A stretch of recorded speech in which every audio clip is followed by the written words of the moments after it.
Relationship between Travis Kelce and Taylor Swift always felt a bit off. What if I told you that I think I have proof that this is not only a fake relationship, but a multi-level marketing insurance scheme?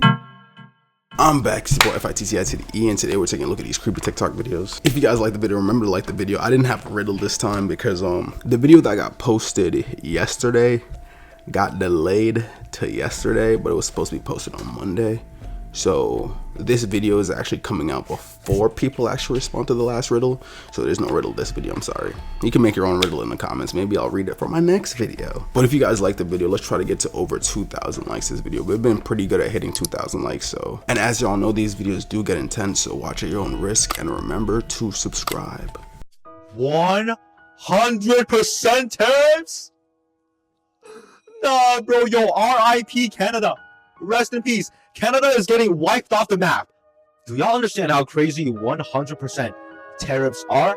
Yo, that's basically me saying, yo, I'm trying to buy these pants from China for $8, but now I also gotta pay $8 just to get the fucking pants from China. $8 shipping fee. That's basically the same fucking thing. Whatever you pay for as the product's fucking starting price, you pay for in tariffs as well. You're basically paying double for single. What a fucking deal. You know what, bro? Hold on, let me backtrack, because my knowledge on tariffs isn't that good, and the entire thing I just said might be wrong, but still, 100% tariffs? 100%. I'm not gonna lie, but that is an unhealthy number that Canada is gonna have to deal with. Yo, if you ever decide to move to Canada, which, like, who the fuck even does that, right? Nothing you see there is gonna have the label made in China, because I guarantee you, bro, Canada is not paying that shit. Like, bro, who the fuck would want to pay 100% on tariffs? No one. 100% tariffs is crazy. I'm pretty sure that's basically saying, like, if you pay $50 for this, it's another $50 to get it shipped to you, which is crazy. That's like a lot, dude. Mass surrenders by the Ukrainian military as they're on the verge of collapse today.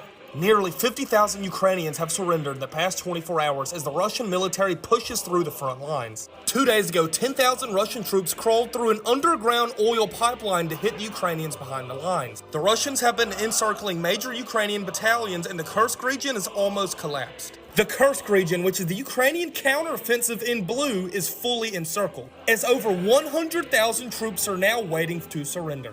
These Ukrainian helmets are being found by the Russians, bearing the same symbols that Germany wore in World War II when invading Russia. What's making this push so successful is the Chechen forces from the Russian, which is a highly aggressive Islamic fighting force that takes no prisoners. So after this 2-year stalemate, Putin sent these guys in and they are wreaking havoc. Pair this with the US cutting off all intel to Ukraine, meaning US satellites are no longer giving Ukrainians exact coordinates of the Russian. Is it time for Zelensky and Ukraine to settle for peace? Yeah, that's another country that's getting absolutely railed, is Ukraine, dude.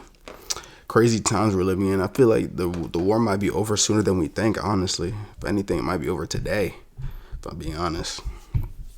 Hopefully, you know what I'm saying, Zelensky can come in, we can have peace talks, and everything can just chill out. Because, like, on a crowded bus, an elderly man persistently asked a young man to give up his seat. However, the young man remained silent, not reacting. Frustrated by the lack of response, the elderly man lost his patience and delivered a strong slap to the young man's face. To everyone's surprise, the young man did not retaliate and remained impassive until the next stop, where he silently got off the bus. The elderly man then took the vacant seat but kept grumbling. However, just a few seconds later, his face turned pale, his body slumped forward, and under the astonished gazes of the passengers, he passed away right there. Later, his family sued the young man, demanding an exorbitant compensation. However, after reviewing the bus's surveillance footage, the court determined that the young man had remained calm the entire time and had done nothing wrong, dismissing all accusations. The case sparked debate, with some suggesting that the elderly man knew his days were numbered and had, in some way, tried to secure compensation for his family. But since the young man did not take the bait, the plan failed, and his own anger may have triggered his tragic end. Fortunately, the young man kept his composure otherwise. The consequences could have been far more severe. Scientists just found new evidence that supports the story of Noah's Ark. Spread this to say I told you so to your friends that don't believe in Noah's Ark. And for those that already know the story of Noah, skip to this timestamp. For everyone else, I'll briefly let y'all know how the story goes. So back in the book of Genesis, God decided to essentially start the world over by letting a worldwide flood happen.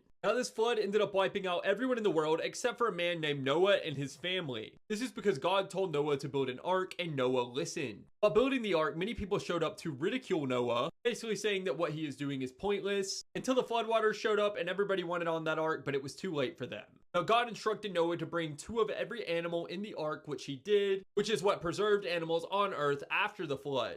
Now, after the flood, the Bible says the ark ended up on a mountain called Mount Ararat, which is where this new scientific discovery comes into play. You see, there is this site on Mount Ararat, which is kind of an odd geographic shape, but for years it's been kind of thought of as the final resting place of Noah's Ark. There's a lot of old evidence that supports the theory that this is Noah's Ark, but there's some new evidence that really supports that theory, as these new findings showed that this formation was once submerged underwater. Scientists have found soil samples which contain things like clay-like materials, marine deposits, and seafood remnants, all of which are dated back to a time that fits on the timeline of when Noah's flood would have happened. This has caused researchers to believe that the area was once filled with water, which reinforces the possibility that a catastrophic flood could have happened. Scientists have also found evidence that humans were in this area, which people believe is more evidence of this being Noah's Ark. Now, the real question I'm trying to figure out is, like, how did Noah know that each animal was a male or a female? Like, what if he got 2 males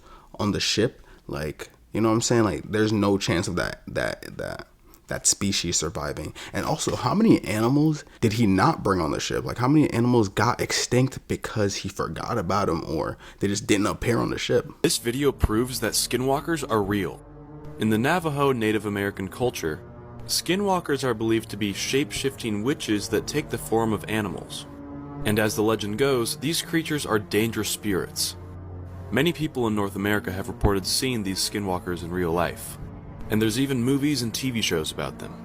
There are hundreds of videos online claiming to have caught a skinwalker on camera. However, this home security camera footage caught something very disturbing. The video at first appears to be pretty normal, just showing a family's backyard pool. But if you look closely to the right of their basketball hoop, it appears that some strange-looking creature is climbing the fence to their backyard. The creature looks to have a humanoid-like torso, head, and arms. And all it does is just climb up the fence and look around the backyard. If we take a closer look, we can see that the creature definitely appears to look like a human being. And just a few seconds later, the creature vanishes. Every time I say gorillas share 98% of our DNA, y'all either call me an idiot, an atheist, or a monkey. Well, I'm gonna prove it. With funny. This is Hauko the gorilla. You see, Hauko had a problem. He's a proud father of 4 who loves nothing more than to play with his children. Because it's actually scientifically proven that gorillas find the nurturing, child-raising males more attractive and not really the aggressive bully types. Hauko knows ball, but the problem was his baby mama wasn't always too eager to have the 500-pound silverback handle such a tiny baby. So in all of Hauko's infinite gorilla wisdom, he came up with a solution. He kidnapped her. Repeatedly. Really gonna tell me you don't see the 98? Bro even tried to knock over the crate as a diversion. Also, I just want to point out all that movement, yet the baby remains still. That's perfect form. He's done this before. Hauko would do this with all his children, proving my scientific theory correct. This a game to him. I mean, just peep the 500 pounds of primate swerve in that corner. Whoa. And if you still don't believe the hype, Hauko also has a brother, Shabani, and Shabani has been trying to get the attention of his crush for years with no luck, so one day he decided to just go for it. And you're watching it happen. Gorilla or not, we've all been him at some point. Yo, I got a girl and I'd still be on this. I will say this though, it went a lot better than his first attempt. God bless you, Shabani. And fun fact, Shabani would go viral for boosting ticket sales because women genuinely found the gorilla attractive. No, I'm not kidding. They were calling him Gorilla George Clooney. No comment. And if you're still not convinced, I challenge you to watch this video and think otherwise. Please. The more you know. Here's some news that will give you hope. This couple just shattered the world record for the longest marriage, celebrating 84 years together and still going strong. A blind 20-year-old cat named Tiki was stranded on a frozen lake in Massachusetts when the ice cracked beneath him. 2 men working nearby jumped into a rowboat, broke through the ice with a shovel, and pulled him to safety just in time. A single mom working as a bartender in Houston got a $20,000 Christmas miracle when Post Malone surprised her with the massive tip on Christmas Eve. Veteran homelessness is at its lowest level ever, with just 32,000 veterans without housing, the fewest since tracking began in 2009. The murder hornet has officially been wiped out in the United States after first being spotted in Washington 5 years ago. A missing dog was found in Illinois after being lost for a week, finally spotted thanks to thermal technology on a drone. 1,200 goats have been hired to prevent wildfires in Colorado by eating overgrowth, reducing fire risk with their endless snacking. Where do I sign up? An entire town learned sign language to surprise their deaf neighbor, making communication easier for everyone. A man fishing in the middle of the night in South Africa reeled in something unexpected when his fishing line hooked onto a drowning woman's jeans, pulling her to safety from a deadly riptide. What's the scariest urban legend from your state? Today we're doing Rhode Island. Freddy Fingernails is an urban legend that has been around since the mid-20th century, and some people speculate that it might have inspired Wes Craven's Nightmare on Elm Street. This urban legend is from Cumberland, Rhode Island. As the legend goes, there was a man that lived with his family near a camp, and one evening, the children at this camp were dared to go to their house and set it on fire. Unfortunately, the family was home, and this would end in the loss of his wife and his children. Fred also was not spared from the pain. His face was badly burnt, and he was disfigured for the rest of his life. Now, there are two versions of this story. One version says that Fred, who was eventually given the name of Freddy Fingernails, hated the noise that came from this camp. So when the campers were loud, he would go to this camp and take the lives of the children that were making the noise. Another version of this legend goes that anytime you went into the woods and wound up on Freddy Fingernails' property, he would take your life. And the reason for the name Freddy Fingernails is because while he was out in the woods, his fingernails kept growing and growing and growing until they looked like claws. So what are your thoughts on this? Do you think that Freddy Fingernails is real? Either way, don't make too much noise at camp because he might come get you. Let me know your thoughts down in the comments and follow for more creepy things. Disturbing facts that are guaranteed to freak you out. The United States military has lost at least 3 nuclear bombs, meaning that there are 3 nuclear bombs that have never been found. In Cameroon in 1986, a potential landslide produced a huge cloud of carbon dioxide to emit from a lake, and that cloud of CO2 ended up killing 1,700 people in their sleep. And lastly, this one is super gross, but it is possible for a human being to become so constipated that they begin throwing up feces. This is a terrifying case. It's terrifying because it could happen to any of us. Welcome to Creep Time on TikTok with Celestine. This is the haunting story of the Watcher. On June of 2014, Derek and Maria Broaddus and their 3 children are moving into what they believe is their dream home. This house would later be known as the infamous 657 Boulevard. 3 days following the sale, an anonymous letter is received signed The Watcher. The letter would describe intimate details about the family and claim to be from someone who was watching the house. The letter is brought to the police with the former homeowners, and they're instructed to keep everything quiet while the investigation is underway. 2 weeks would pass, and a second letter is received detailing even more knowledge of the family. Chillingly, the letter is now describing things that are taking place inside the home. Things that you could only report seeing if you were watching through a window.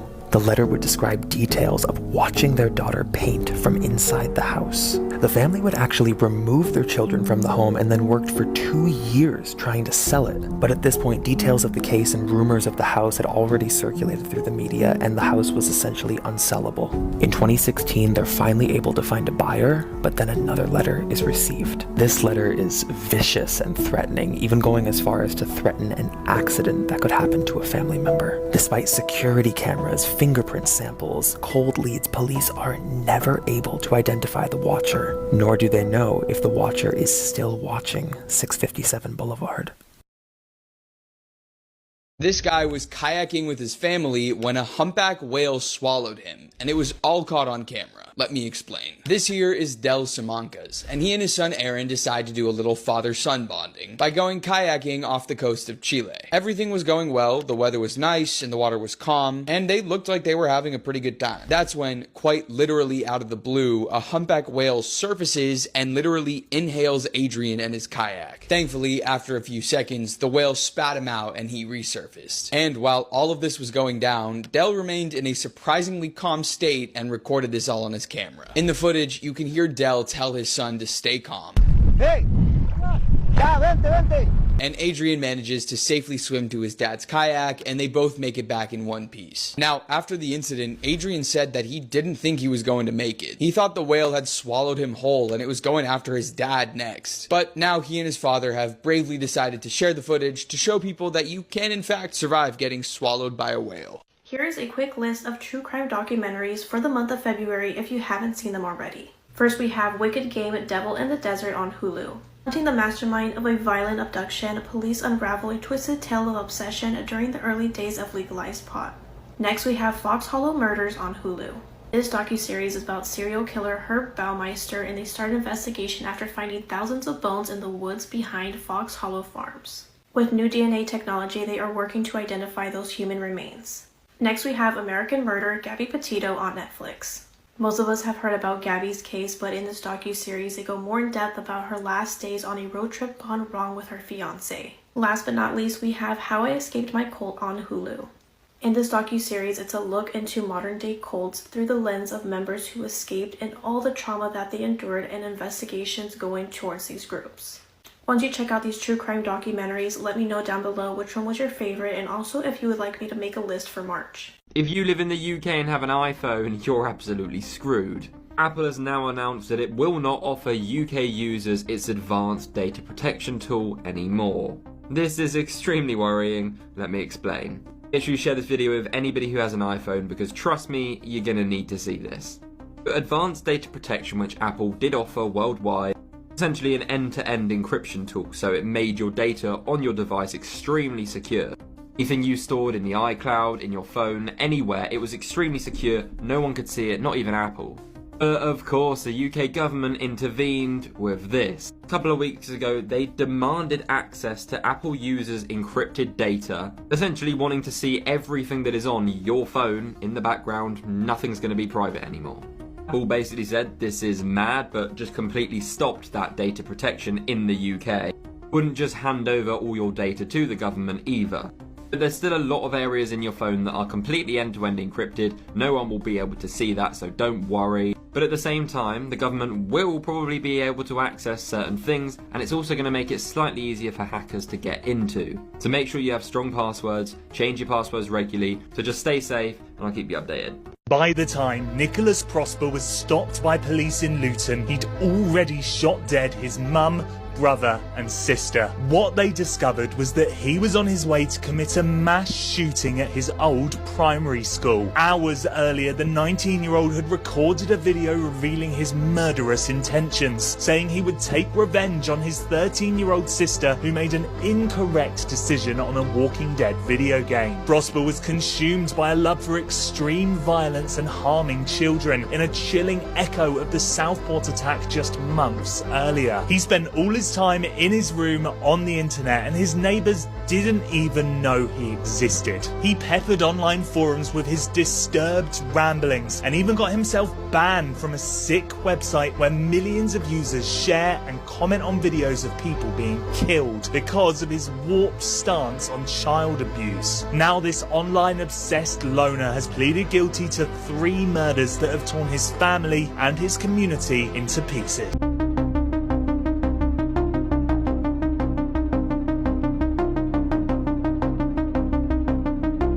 Mohammed, right? How do you know that he wasn't the one behind the Twin Towers? He tried to do the Twin Towers, bro. There was a lot of Mohammeds that were in the Twin Towers. And this is why I said that Ash Trevino is evil. If you don't know what I'm talking about, let me break it down for you. Ash was on live with a woman named Zarha. Her father was unalived by Ash's ex-husband Isaiah. Zara's father was Mohammed Hashimi, and he was 50 years old when he was unalived by Ash's ex-husband Isaiah and 3 other men. Mohammed's life was taken while he was trying to deposit money into the bank, and Isaiah and these 3 other men basically stole his money and dumped his body and fled. She defended Isaiah and said that this woman's father deserved to. This man's life was savagely taken, and he left behind his wife and 7 kids. The fact that she went on live and told the victim's daughter that her father deserved to die. Not only that, but to say that he was involved in the 9/11 attack because of his name. Apparently Ash was drunk, but that's not an excuse. Either way, she said some very foul and disgusting things to this woman. Anyone who goes and watches her lives after this and supports her, shame on you. I don't know who that is, but why shame on me? That's not my beef. You know what I'm saying? It's funny because people be saying that drunk words are sober thoughts.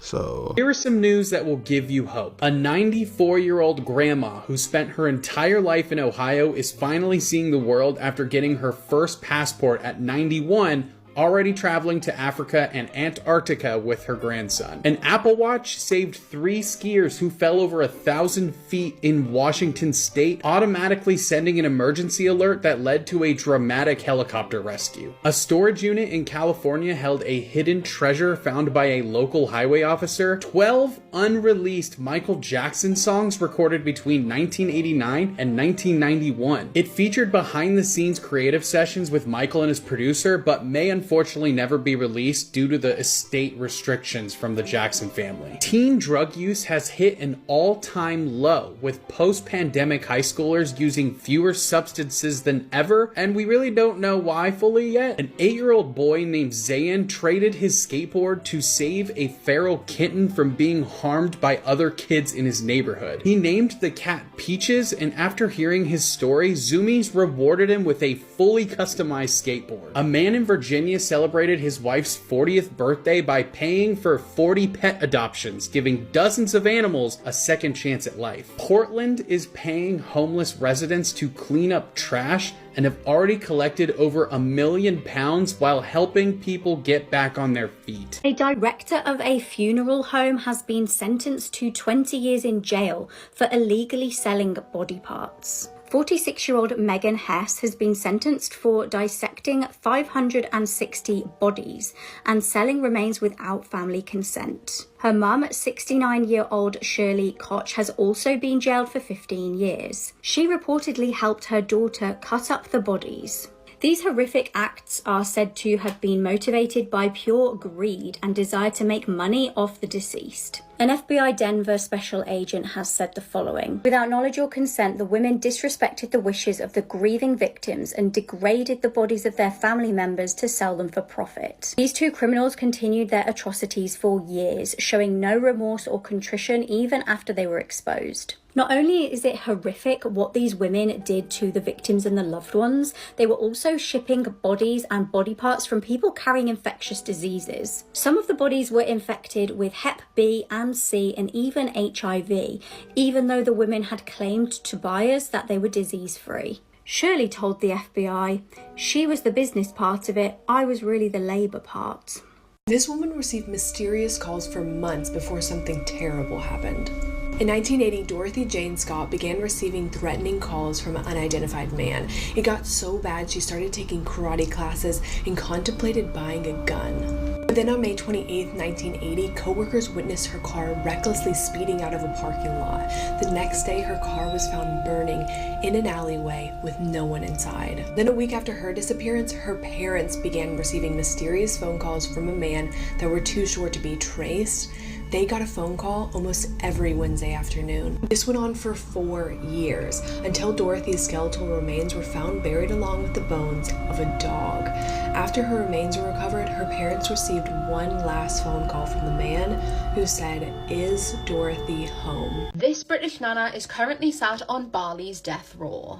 I'm Trickham Caitlin, and this is Lindsay Sandyford. On the 19th of May 2012, 56-year-old Lindsay had flown from Bangkok to Bali, where she was arrested on arrival at the airport. During a routine search of the luggage, £1.6 million worth of cocaine was found within the lining of Lindsay's suitcase. She had been coerced into smuggling the drugs by a British antique seller and his wife. Lindsay cooperated with the police, aiding them in helping track down the traffickers. At her trial, due to her cooperation, the prosecution requested a 15-year sentence. However, she was shown no mercy and no leniency and was sentenced to death by firing squad. She would be sent to one of Indonesia's roughest prisons, Bali Kerabokan prison. I'm sorry if I didn't pronounce that right. During her time in prison, Lindsay has been quite reserved, not really mixing with the other prisoners. However, she would eventually become a grandmother figure to them. She hosts a knitting group where she teaches the other prisoners how to knit.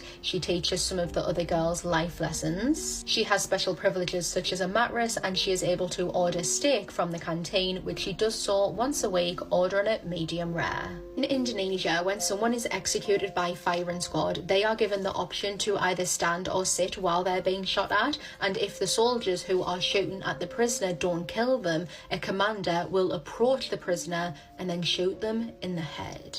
Lindsay does have a glimmer of hope to evade this fate. Due to new laws, there is a chance that Lindsay's death penalty sentence can be taken down to a life imprisonment sentence due to her good behaviour throughout her 11-year incarceration. If her sentence is reduced, there is a possibility that she could be brought back to the UK, where she will eventually be freed. Let's take a look at one of the most interesting and terrifying unsolved cases in history, the Summerton Man. In 1948, in the dead of winter, the body of a middle-aged man was discovered lying on a beach in southern Australia. While this on its own would not have been enough to make international headlines, the circumstances of his death, along with the items in his possession, would go on to perplex law enforcement officials around the world. First, the man had no ID, and despite being very well dressed, all of the tags had been removed from his clothing, making him nearly impossible to identify at a glance. He had wounds that were typically found in poison victims. The only problem was no poison was ever found in his body, which was said to be in peak physical condition. But the greatest mystery related to this man wasn't found in his body, it was found in his suit jacket. In a hidden pocket in the jacket, investigators found a scrap of paper containing the words Taman Shud, which means it is finished in Persian. The paper was ripped out of a book known as the Rubaiyat of Omar Khayyam. Later, a copy would be found that matched that page. It contained a secret code which still remains uncracked to this day. Because of this, and the fact that the case occurred during the 1940s, many people suspect that the Summerton Man was actually a Soviet spy, but nobody can say for sure, and the case remains a perplexing mystery to this day. Comment if you think this case will one day be solved, and follow for more. Last month, 3 suitcases were discovered in Florida with human remains inside, and now a man has been arrested for his wife's murder. On July 21st, police in Delray Beach, Florida found a suitcase in the intercoastal waterway after someone called 911 to report something strange they saw in the waterway. This discovery, police found 2 more suitcases nearby, and the next day found 2 additional bags. Inside the suitcases and bags were human remains of a woman only described at the time as, quote, a white or Hispanic middle-aged woman with brown hair, approximately 5'4". The investigation into these suitcases led police to surveillance footage that then led them to a suspect. Multiple witnesses told detectives about a vehicle and person who was seen in the area multiple times before the suitcases were found. A couple who lived near where the suitcases were discovered told detectives they saw a white male looking into the intracoastal waterway several days before July 21st, the day the suitcase was found. They said he appeared to be looking for something, presumably the suitcase, and they saw him 5 to 6 times over a 3-day period before the 21st. When confronted by the couple, the man said he was waiting for the big boat to come into the harbor. Another group of witnesses who were working on a roof at a property next to where the 3rd suitcase was found said that they saw the same man standing on the seawall looking at the suitcase before he got into his car and left. Video surveillance in the area captured a vehicle tag that led them to their suspect, Delray Beach resident William Lowe, and he had a wife that matched the name that came back from an airline scan code on one of the suitcases. Adil Barbosa Fontes matched the brief description of the remains found in the suitcase, and she shared the same address as Lowe. This led police to acquire a search warrant for the home of 78-year-old Lowe. In searching his home, police found blood spatter throughout the residence, including in the living room, dining room, and primary bathroom. There were also drag marks observed throughout the home, and cleaning supplies that contained blood splatter were found as well. While they were executing the search warrant, detectives said that Lowe attempted to re-enter through the back window, and when he was stopped, he just said he was trying to get his phone and the keys to his storage unit. A search of that storage unit uncovered a chainsaw that appeared to have blood and human hair on it.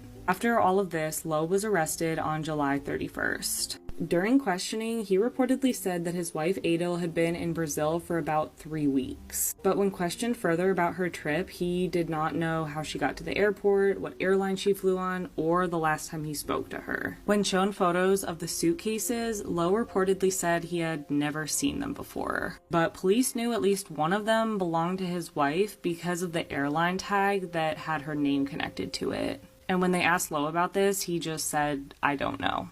Day after Lowe's arrest, the victim found in the suitcases was positively identified through dental records as Adil Barbosa Fontes. ME declared the manner of death to be homicide and the cause of death to be a gunshot wound to the head. The next day, Lowe was charged with first-degree murder and abuse of a dead body. He was denied bail and he has not yet entered a plea, so he remains in prison until his next hearing. Hopefully, he will have to pay for what he did. The relationship between Travis Kelce and Taylor Swift always felt a bit off. What if I told you that I think I have proof that this is not only a fake relationship, but a multi-level marketing insurance scheme? Now, if you watch the NFL, you notice a very specific commercial that plays at every single ad break. And no matter what the context of the ad is, it's always a State Farm ad. Now, we know that the NFL has a relationship with State Farm, and they've had one since about 2004, for over 20 years.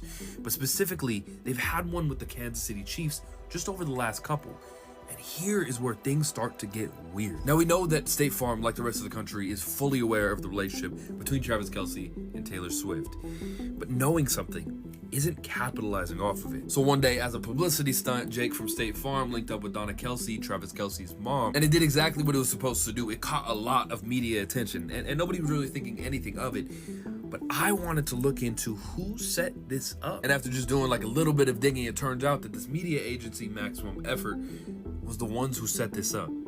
And their co-founder is Ryan Reynolds. So it was him that helped set up Donna Kelce with Jake from State Farm to help State Farm capitalize off the relationship between Travis Kelce and Taylor Swift.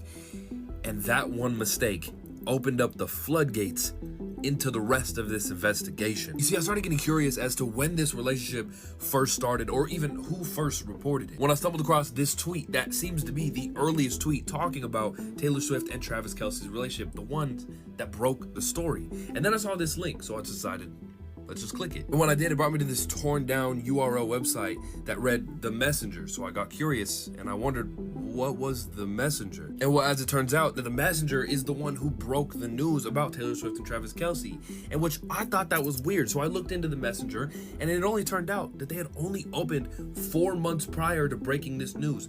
And I was thinking to myself, how did a brand new publication have the inside scoop on the #1 pop star in the world? Somebody who spends millions of dollars a year on security. There's no way that this brand new publication got that inside scoop, until I looked into who owns The Messenger. And that's when I ran into a man named Jimmy Finkelstein, who owns and started the publication, who recently sold another publication for $130 million. But you see, the weirdest part about this publication, that it just broke this news about the world's biggest pop star just 4 months prior, 4 months after opening, is that only 4 months after that, they shut down completely, only lasting 8 months. So then I thought to myself, man, if I was Mr. Finkelstein, I'd be really angry. So I started looking up Mr. Finkelstein's statements on why the publication shut down, only to find out that it costed $50 million to start. Oh my God, I'd be so mad if it was $50 million that I used of my own money.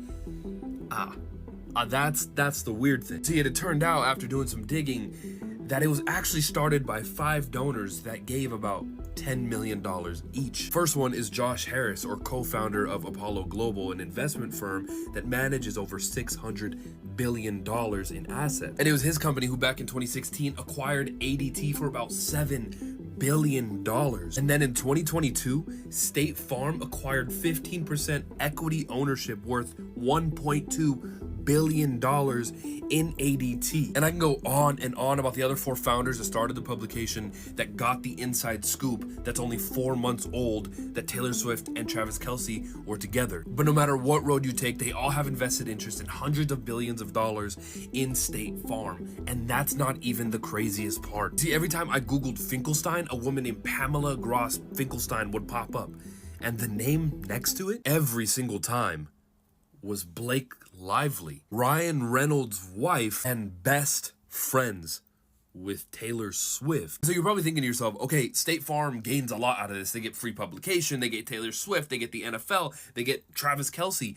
But what does Taylor Swift and the NFL get out of being possibly a part in all this? Well, while I was researching for another video, I had noticed that every single time I had clicked on Taylor Swift's music video, no matter which one it was, a State Farm ad would play behind it every single time, which is very strange because if you know anything about YouTube advertisement is that you know it's always supposed to be completely random. So here is my theory. I think State Farm and the NFL approached the biggest pop star in the world and said, hey, we need to make more money. Taylor Swift came back and said, okay, cool, but how are we gonna push that to the public? She then brought the idea to Ryan Reynolds, absolute marketing genius, who also owns a marketing agency, and he came up with a absolute game-changing plan. You gotta make people care here. So he set up Jake from State Farm with Donna Kelce, and then the wheels started turning. Ryan then brought that whole idea to his wife, Blake Lively, and she said, hey,